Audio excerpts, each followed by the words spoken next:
माझं नाव गोडीबा चौकन राहणार इथे. माझा आज मुलीचा जन्म झाला 12:26 21 तारखेला.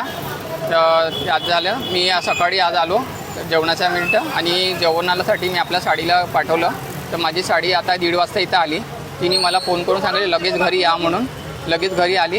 तिला म्हणले की काहीतरी घडलं. मी आलो इकडं.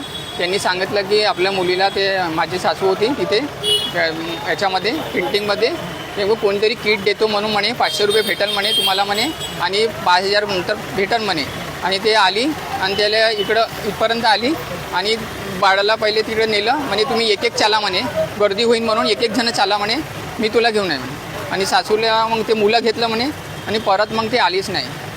मग वापस ते परत आली. माझी सासू बघून आली की माझ्या सासूने माझ्या मुलीला दिलं. तिला बुरका टाकून होती ते बुरका वय माहिती नाही अंदाजे नाही माहीत.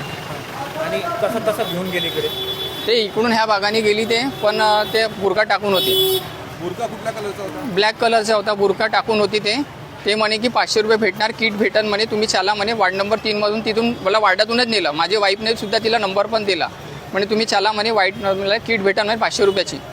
हे नंबर फोन नंबर तिने फोन नंबर पण मागितला सुद्धा की तुम्ही फोन नंबर द्या म्हणे आपला म्हणे. तिने फोन नंबर दिला. माझ्या वाईफनी फोन नंबर दिला. हॉस्पिटलचा सीसीटीव्ही दिसत आहे का ते दिसत आहे. ते दिसत आहे इथे. पोलिसांना दाखवलं? हा दाखवलं दिसलं. माझ्या सासूनेही व्हेरीफाय केलं.